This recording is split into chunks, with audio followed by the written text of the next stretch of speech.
Cuando alguien se contradice en vivo, no hay dónde esconderse. Esta joven afirma ser cristiana, pero tan cristiana que cree que debería existir un derecho a, como dicen los ellos, poner fin a una vida si la madre lo decide. Verás cómo dice, de manera absurda, que no es pro aborto, pero al mismo tiempo sostiene que la madre puede elegir hacerlo. Una contradicción total que la desenmascara como promotora de esa práctica. Sin embargo, su argumento se desploma por completo ante el sentido común expresado en este video por Kirk. Mira el video completo y dime qué opinas acerca de cómo Kirk corrige a la joven. So, outside of rape, would you say we should get rid of all abortions except of rape and incest?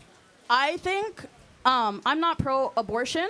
I am pro-choice, and ultimately, it's not up to me if she was pregnant and wanted to get an abortion. That shouldn't be my decision, and so I don't think it should be the government. So therefore, but I'm not pro-abortion. I don't think that voluntary late-term abortion should be allowed. I got it. Well, so let me ask you a question. Since you're pro-choice, should a mom be able to choose to abort her baby if she finds out she's having a girl and she wants a boy? So you're pro-choice. I don't think that voluntary late-term abortion should happen past 20 that's weeks. not the question. So that's what I'm saying. If that's the woman's choice, then that's the woman's choice. Se hace la que lo rechaza, pero acaba diciendo, no estoy de acuerdo, pero estoy de acuerdo. Un absurdo tan incoherente que da risa. And a lot of times that's going to be a discussion. Wait, hold but on. the thing is, you're saying this, but people don't do that. Oh, no, they do it all the time. It's actually illegal in America to do it. In fact, they do it so much they had to pass a law where people would get genetics tests around 12 to 14 weeks. They would find out they were having a girl, and the incident rate of abortion would spike. It is illegal in America to have sex-selective abortion. So your view of basically developing a child is no different than like customizing a Ford Explorer. It's like, I like this characteristic, but not this characteristic. Do you think it should be legal if you find out your baby's having Down syndrome to terminate your baby? No. But you said you're pro-choice. So you're not. So you are getting in the way of a mother's decision. The mom doesn't want to go through the pain of raising a Down syndrome kid. She doesn't want to pay for the Down syndrome kid. But that's my personal beliefs, not the beliefs of what thing. Again, no. But I'm saying legally. Should it be legal? I think if the baby is, and I have a little brother with a lot of special needs. He lives off of oxygen. He's in a wheelchair.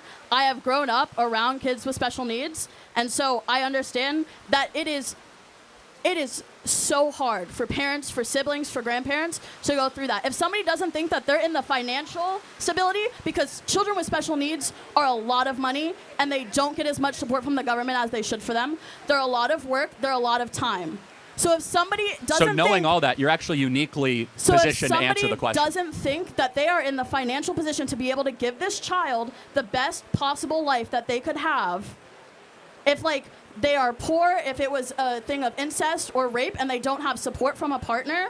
La eugenesia es la absurda idea de mejorar la humanidad, decidiendo según supuestos estándares de salud o perfección quién merece vivir y quién no. ¿Qué opinas de esa idea? I believe it's up to the mother's choice of what she wants to do. How is your view of up to the mother's choice any different than eugenics? I don't believe that you should abort based off of, my personal beliefs, right? No, I know, but your indifference, the lack of a law, or you advocating for a law, is you basically giving a tacit level of support of it. Because it does happen and it will happen. So we have laws that are a reflection of morality. That's why we have murder laws and you can't steal and you can't commit arson. So we actually have a law where it's illegal to abort your baby based on Down syndrome. It's a law. Mm-hmm. You would support getting rid of that, basically. I wouldn't support getting rid of it if it's already in place. My thing is when we had Roe v. Wade, which gave women reproductive freedom to have abortions, especially if they were deemed medically necessary, if they were in cases of rape or incest, and we moved back on those to get rid of them. We didn't have them, and then we had them, and then they were taken away. Do you think an abortion is a tragedy? It depends on the person. If someone got raped, and they probably are going to carry so much resentment toward this child. And I'm not saying every case. Some women won't carry resentment toward this child. But if you're carrying resentment towards this being due to how it came to be, then... So then just murder it. Essentially. So somebody in this audience was conceived in rape. Can you tell me who? Was it you? No, but someone is. Can you tell me who? No. Do they have a big R on their head? No. So wait, they're just the same type of human being that we are? So Yeah, they're but indistinguishable, so they get God-granted human rights regardless of their method of conception?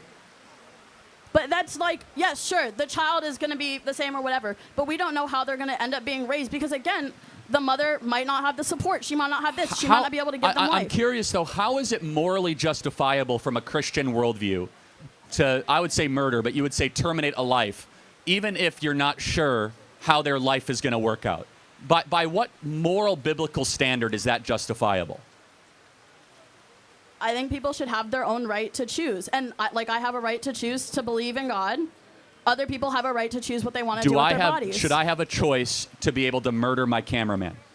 You have that choice, and you're going to get punished No, for it. well, but no, I'm saying so without law. If Meaning there was no law, yeah, I mean, get rid of murder laws. I should have a choice to be able to murder him. I guess. Like, I mean, we live in a But society you're where talking that about we you're talking live about in the a society repealing of where murder that laws wouldn't at be this an point. we live in a society where that wouldn't be an option right now, right? We live in a society No, but where to we be have these consistent, you should be able to say no murder laws, because who am I to judge? You should be able to choose to do whatever you want with any other being. You have to be consistent.